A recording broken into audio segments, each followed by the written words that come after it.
Kaylee, thank you so much. Right now, the United States turning up the pressure on Iran, unleashing devastating strikes on bridges and other key infrastructure, with new video revealing the damage near the Strait of ትራምፕ ኢራንን በቦምብ ፍንዳታ እጅ አሰጣታለሁ ብለው ቆርጠው ተነስተዋል።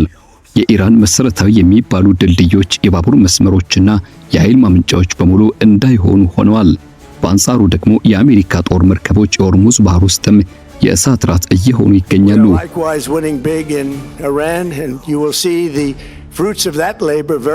ከዚህ ሁሉ ጀርባ ትራምፕ አንድ ነገር ግልጽ የሆነላቸው ይመስላል። ኢራንን ማሸነፍ በፍጹም የማይቻል መሆኑን። ከ200 ዓመታት ጀምሮ ራሽያና እንግሊዝ ኢራንን እጇን ጠምዘው በእጅ አዙር ሲያስተዳድሯት ኖረዋል። አሁን ደግሞ ያ ጊዜ አብቅቷል። ምስጋና ለአያቶላ ሮሆላ ኸሜኒ ይሁንና ኢራን 2 ኒውክሌር በእጇ አስገብታ ዓለምን እያስደመመች ነው። ቻናሉን ሰብስክራይብ በማድረግ እይታዎትን ይጀምሩ። ይህን ዝርዝር ጉዳይ በስፋት እንቃኛለን።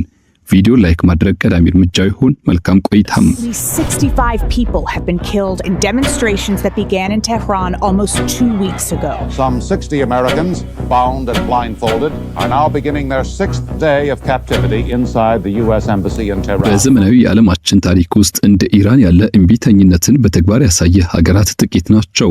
ጥንታዩን ግዛቶች እሳት ውስጥ የተቀረጸችው በታላላቅ ኃያላን ሀገራት የመቶ ዘመናት ዘረፋ የተጎዳችና ጂኦግራፊያዊ በአይዲዮሎጂ እንዲሁም በጠንካራ ተቋማዊ መዋቅር ወደማይበገር ምሽግነት የተቀየረች ምድር ሆናለች። አሜሪካና አጋሮቿ ከስውር ኦፕሬሽን ጀምሮ እስከ ቀጥተኛ ጥቃቶች ብሎም በወኪል ጦርነቶች ባደረጓቸው ከፍተኛ የተባሉ እነዚሁ ጥቃቶች ዋጋ ካስከፈሉ ግጭቶች የተገነዘቡት ኢራን በቀላሉ እጅ እንደማትሰጥ ነው። የኢስላማዊቷ ሪፐብሊክ የተገነባችው ሆን ተብሎ በታቀደ መንገድ ዋሽንግተን ለብዙ አስርት ዓመታት ስትጠቀምበት የቆየችውን ጫና ለመቋቋምና በህይወት ለመቀጠል በተመቻቸ ቀመር ነው።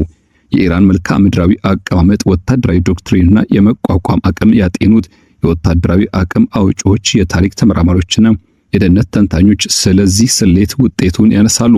የአገዛዝ ለውጥ ወይም ደግሞ ወሳኝ ድልን ለማስመዝገብ የሚደረግ መጠነ ሰፊ ጦርነት በኢራቅ ወይም በአፍጋኒስታን ካጋጠሙት ፈተናዎች ሁሉ በእጅጉ የላቀና እጅግ የበረታ ይሆናል። ይህም የዓለማችን ቀዳሚ ልዕለ ኃያል ሀገር የሆነችው የታሪክ ቅሬታን መደበኛ ያልሆነ ጦርነትና የተፈጥሮ መከላከያዎችን ወደ አስፈሪ ጋሻነት ከቀየረችው ቀጠናዊ ኃያል ሀገር ጋር ያጋጫታል። ታሪኩ የሚጀምረው በ1979 ሳይሆን በ19ኛው መቶ ክፍለ ዘመን ከነበሩ ኢምፓየሮች ነው። ይህም በ21ኛው መቶ ክፍለ ዘመን እንኳን ኢራን ላይ ድልን ማግኘት ለምን የማይጨበጥልም እንደሆነ ይነግረናል። The Iran that existed long before this regime. I want to show you what led up to it. የኢራን ዘመናዊ ታሪክ በስትራቴጂካዊ መጥፎ አጋጣሚዎችና በኢምፔሪያሊስቶች ምኞት የተመላ ነው። በ1800 ጀምሮ በቃጃር ስርወ መንግስት አገዛዝ ወቅትም የውጭ ሀገር ሰዎች ፋርስ ብለው የሚጠሯት ምድር በምስራቅና በምዕራብ በኩል የተስፋፉ በነበሩት በራሽያና በብሪታንያ ግዛቶች መካከል ሳንድዊች ሆና ነበር። ሩሲያ በረዶ የማይዙ የባህር ወደቦችና መካከለኛው እስያ የበላይነትን ትፈልግ ነበር። ብሪታንያ ደግሞ ንግድ ዘውዷን የሆነችውን ወደ ህንድ የሚያደርሰውን መስመር በጥብቅም ተፈልገው ነበር። በዚያ ዘመን የነበሩት ካርታዎችም ፋርስን ለታላቁ ጨዋታ እንደ መሻገሪያ ብሎም እንደ መጫወቻ ሜዳ ይመለከቷትም ነበር።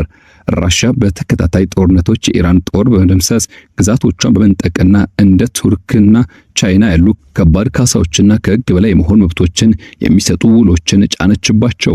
ራሽያውያን ነጋዴዎችም ከኢራን ህግ በላይ ሆነው ይንቀሳቀሱ ነበር። ብሪታንያ በበኩሏ የሩሲያ ተጽዕኖ ወደ ፋርስ ባሕረ ሰላጤና ወደ ህንድ መግቢያ በር በአሁኑ አፍጋኒስታን እየተቃረበ መምጣቱን በስጋት ትከታተል ነበር። ለንደን በበኩሏ የሩሲያን መዳረሻ ለመግታት ጦርነቶችን ያካሄደች ሲሆን ኢራንን እንደማትወር ብሎም ደግሞ ተቀናቃኞቿን እንዲይዟት እንደማትፈቅድም በግልጽ አስታውቃ ነበር። ውጤቱም ኢራን ሙሉ በሙሉ ሳትወር ነገር ግን በከፊል ቅኝ ግዛት ደረጃ ላይ እንድትገኝና የተጽዕኖ መፍጠሪያ እንድትሆን አደረጋት። Even worse, this land east of Iran is strategic high ground. ዘብጥረት ያለባቸውና ደካማ የነበሩት የቃጃር ሻሆች ወይም ንጉሶች የኢኮኖሚ ጥቅሞችን፣ የትንባሆ፣ የባቡር ሐዲድ ብሎም ቴሌግራፍና የነዳጅ ሞኖፖሊዎችን ለገቢ ማግኛነት ሲሉ ሸጡ። በ1890ዎቹ የተደረገው የትንባሆ ሞኖፖሊ ሽያጭ መጠነ ሰፊ ተቃውሞችን ማስነሳቱ ውሉ እንዲሰረዝ አስገደደም።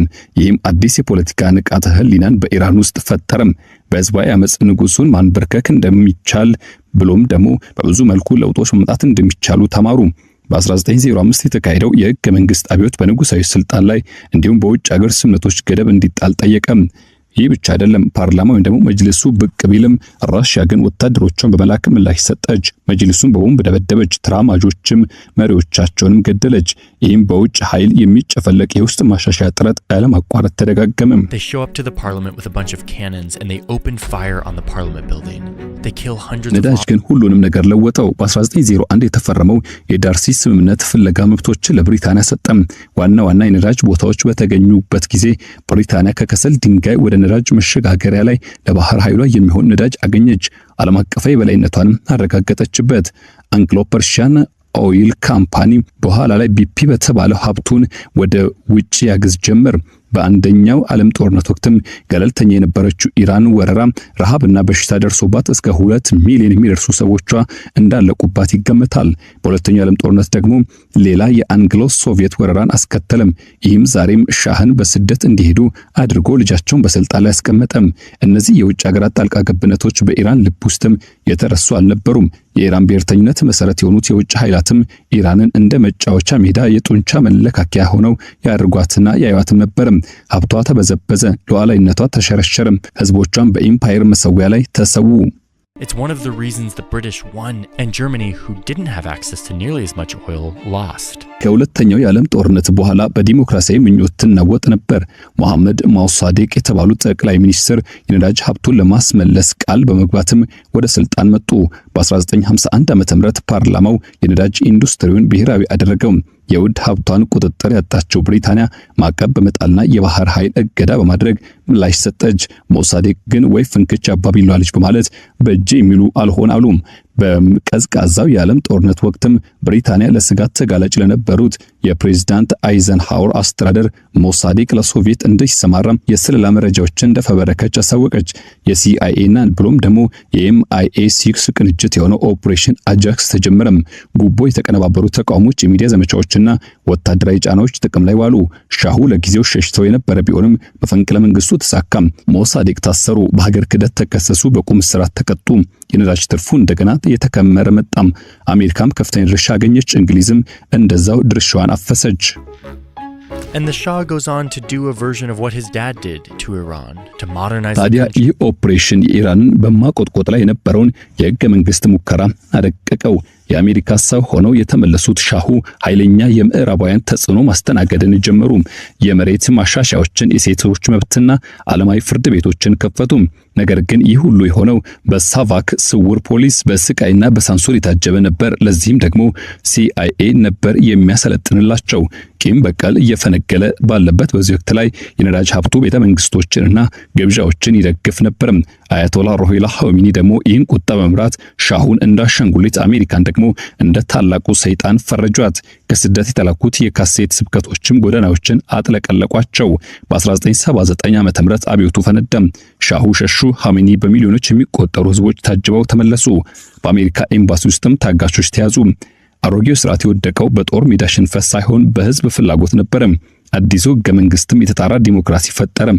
በተመረጡ አካላት ላይ የበላይ መሪው በሚሾሟቸው ምክር ቤቶች ቁጥጥር የሚደረግበት፣ የኢራን አብዮታዊ ጠባቂ ጦር የስርዓቱ ጠባቂ የሆነበትና ሰፊ ሚሊሻ መረብ የተዘረጋበት ስርዓት ሆነ። ይህም ስርዓት ታዲያ ሆነ ተብሎ የተነደፈው የውጭ ጣልቃ ገብነትን ለመከላከል ነበር።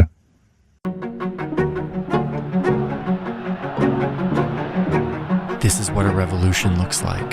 በኢራን ላይ ወታደራዊ ጥቃት ለመሰንዘር እቅድ የሚያወጡ ማንኛውም ወታደራዊ ስትራቴጂስቶች ወይም ደግሞ እቅድ አውጪዎች የሚጋፈጡት አስፈሪና አስጨናቂ የሆነ የተፈጥሮ መልክዓ ምድራዊ ሁኔታ አለ።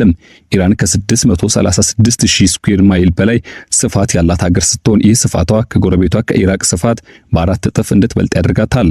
በውስጧም ከ88 ሚሊዮን በላይ የሚሆን እጅግ ሰፊና የተሰባጠረ ህዝብ ይኖርባታል። በዚህች ሀገር ውስጥ 2 ግዙፍና ሰማይ ጠቀስ የሆኑ የተራራ ሰንሰለቶች የበላይነቱን ይዘው ይገኛሉ። ይህ ብቻ አይደለም። የመጀመሪያው በምዕራብ በኩል የሚገኘው የዛግሮስ ተራራ ሰንሰለት ሲሆን ከ1500 ኪሎ ሜትር በላይ ርዝማኔ ያለው ከ4000 ሜትር በላይ ከፍታን የያዘ ጫፎቹ ላይ ደግሞ ታላቅ የተፈጥሮ አጥር የያዘ ነው። ሁለተኛው ደግሞ በሰሜን በኩል የሚገኘው ዋና ከተማዋ ቴህራንን እንደ ጋሻ ሆኖ የሚጠብቀው የአልቦርዝ ተራራ ሰንሰለት ነው። እነዚህ ተራራዎች መልክዓ ምድራዊ አቀማመጣቸው እጅግ ጠባብ፣ ከዚያም አልፎና ተሻግሮ በብዙ መልኩ ደግሞ ጠንካራ መሆኑ እነዚህ ተራራማ መልክዓ ምድሮች እጅግ ጠባብ የሆኑ የተራራ መተላለፊያዎችን የሚፈጥሩ በመሆናቸው ወደ ውስጥ ለመግባት የሚሞክር ማንኛውንም ወራሪ ኃይል በቀላሉ የሚደመሰስበት የሞት ቀጠና ያደርጉታል።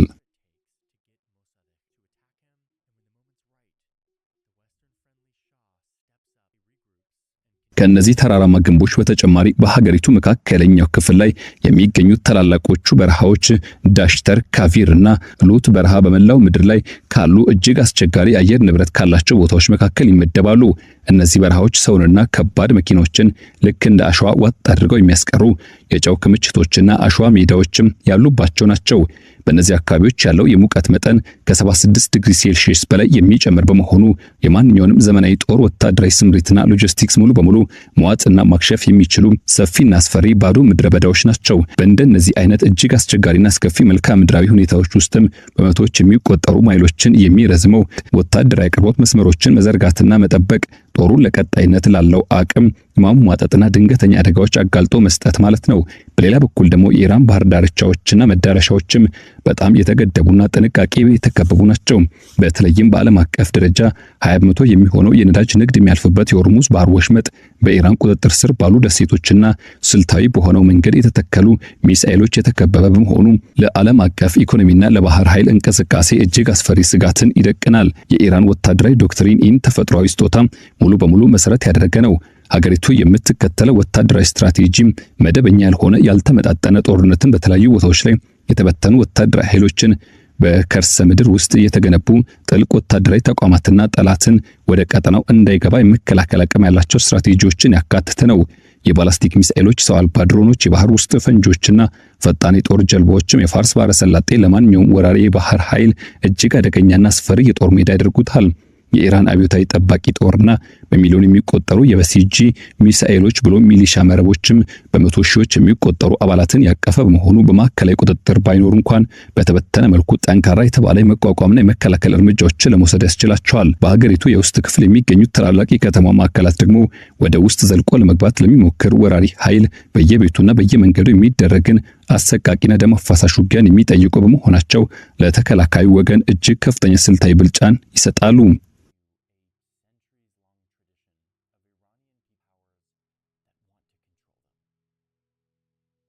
የታሪክ ማህደሮችና ቀደም ሲል በነበሩ ተሞክሮች በግልጽ እንደሚያስጠነቅቁት ከሆነ ተራራማና አስቸጋሪ መልክዓ ምድራዊ ሁኔታዎች ያሉባቸው ሀገራትን ለመውረር የሞከሩ ሀያላን ሀገራት ሁሉ በከፍተኛ ሁኔታ ደማቸው ፈሶና አቅማቸው ተሟጦ ነው የወጡት። አሜሪካ በወታደራዊ ባለሙያዎች በተደጋጋሚ ያደረጓቸው የጦርነት ስልታዊ ጨዋታዎችም እንደሚያሳዩት ከሆነ ከኢራን ጋር የሚደረግ ቀጥተኛ ጦርነት ሊያስከትል የሚችለው ዋጋ እጅግ ከፍተኛና ሊሸከሙት የማይችሉት ነው። በዚያች ሀገር ላይ የሚደረግ የምድር ላይ ወታደራዊ ዘመቻ ሀገሪቱ ሙሉ ለሙሉ ለመቆጣጠርና በቁጥጥር ስር ለማዋል ብቻ መቶ ሺዎች የሚቆጠሩ ወታደሮችን በቋሚነት ማሰማራትን ይጠይቃል። ይህ ደግሞ አሜሪካ በአሁኑ ወቅት ካላት ዓለም አቀፋዊ ወታደራዊ አቅምና ቁርጠኝነት በእጅጉ የላቀና የማይታሰብ ጉዳይ ነው። በ1979 የኢራን አብዮታዊ ስርዓትና በዚያ አጋጣሚ መዋቅር ውስጥም የተፈጠረ ሳይሆን ሆነ ተብሎ ለረጅም ጊዜ ህልውና ተብሎ የተነደፈ ነው። በሀገሪቱ የፖለቲካ ስርዓት ውስጥም ፍጹምና የመጨረሻው ስልጣን በበላይ መሪው እጅ ላይ ያለ ነው።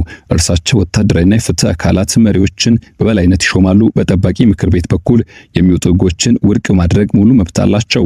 እንዲሁም አብዮታዊ ጠባቂ ጦሩን በቀጥታ ያዛሉ። ይህ ስርዓት ሁለት የሆኑ ወታደራዊ መዋቅሮችን ይዟል። የሀገሪቱን ድንበሮች የመጠበቅ ኃላፊነት ያለበት መደበኛ ብሔራዊ ጦር በአንድ በኩል ሲኖር፣ በሌላ በኩል ደግሞ ያገዛዙ ህልውና ለመጠበቅ ከሀገር ውጪ ያሉ ስልታዊ ተግባራትን ለማከናወን የተቋቋመውና ፍጹም ታማኝነት ያለው የአብዮታዊ ጠባቂ ጦር ይገኛል። ታዲያ በሲጅ የተባለው ሰፊው የሚሊሻ መረብ ደግሞ እስከ እያንዳንዱ መንደር የመኖሪያ ሰፈር ድረስ በመዝለቅ ስርዓቱ በህዝቡ ላይ ያለውን ጥብቅ ቁጥጥር እንዲያረጋግጥ ተደርጎ የተዋቀረና የተቀረጸ ነው።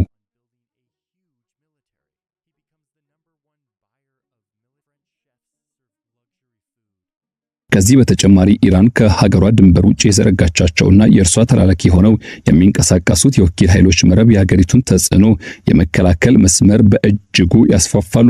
በሊባኖስ የሚገኘው ሄዝቦላ፣ በየመን የሚገኙት ሁቲዎች፣ በኢራቅ ያሉ ታጣቂ ሚሊሻዎችና በፊሊስጤም የሚገኘው ሐማስ የዚህ ስልታዊ መረብ አካላት ናቸው።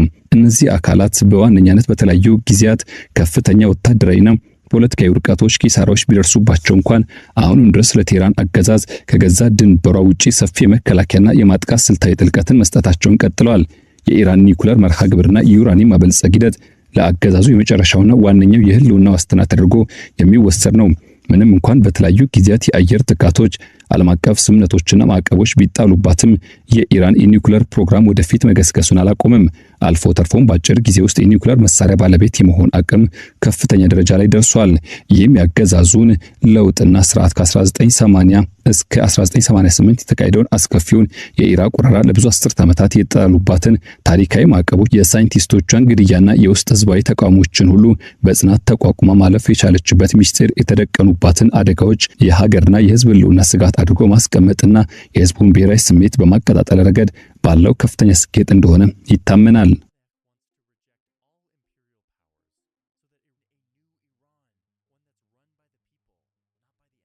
የቅርብ ጊዜያት ቀጠናዊ ግጭቶችና ክስተቶች ይህን እውነታ ይበልጥ ያረጋግጣሉ።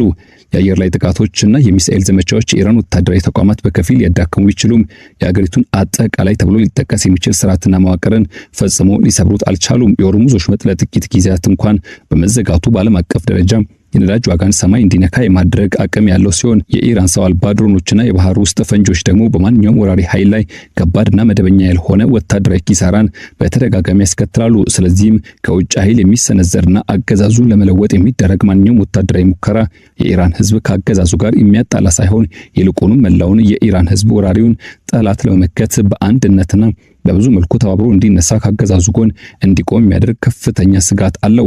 የአሜሪካ ወታደራዊና ቴክኖሎጂያዊ በላይነት ከኢራን ምድር ፖለቲካዊና ተፈጥሯዊ እውነታ ጋር ሲጋፈጥ ትርጉሙን ያጣል።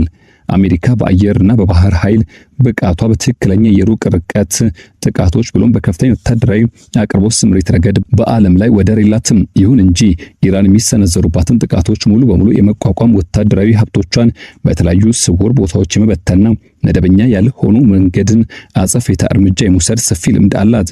የኢራን ሚሳኤልና የድሮን መንጋዎች ደግሞ የጠላትን ዘመናዊ የአየር መከላከያ ስርዓቶች ሙሉ በሙሉ የማጨናነቅ አቅም አላቸው።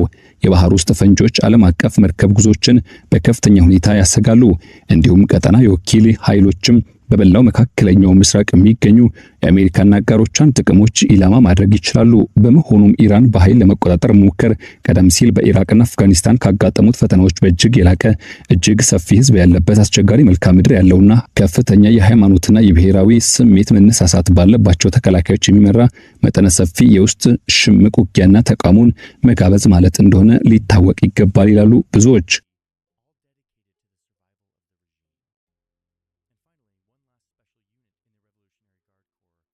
ከቃጃር ስርወ መንግስት የኢኮኖሚ ጥቅማጥቅሞች ሽያጭ ጀምሮ እስከ መሐመድ ሞሳዴቅ ስልጣን መወገድ ከአብዮታዊ ፍንዳታ ጀምሮ እስከ ዛሬው የወኪል ጦርነቶች ድረስ የኢራን አጠቃላይ ታሪካዊ ሁኔታ በአስቸጋሪ ሂደቶችና መከራ ውስጥ የመላመድ ታሪክ አለው። አሜሪካም ቢሆን ከተለመደ ወታደራዊ ትርጓሜ አንጻር ከኢራን ጋር የሚደረገውን ጦርነት ልታሸንፍ የምትችልበት ምንም አይነት መንገድ የለም። ይህን ለማድረግ የሚከፈለው ሰብአዊ፣ ፋይናንሳዊና ብሎም ስልታዊ ዋጋ ሊገኝ የሚችለው ከማንኛውም ጥቅም በእጅጉ የላቀና አስከፊ ሲሆን ነው። ስለዚህም ፈጣንና ቀላል ድልን የመቀዳጀት ህልም ከመቃኘት ይልቅ የሀገሪቱን ተጽዕኖ የመግታት ፖሊሲ በዋነኛነት ከእውነተኛው ምድር እውነታ ጋር የተጣጣመ ዲፕሎማሲያዊ ግንኙነትና የቀጠናዊ መሰረት የደህንነት ስጋቶችም በውይይት መፍታት የተሻለና በብልሃት የተሞላበት መንገድ እንደሆነ ሊታወቅ ይገባል ይላሉ ብዙዎች።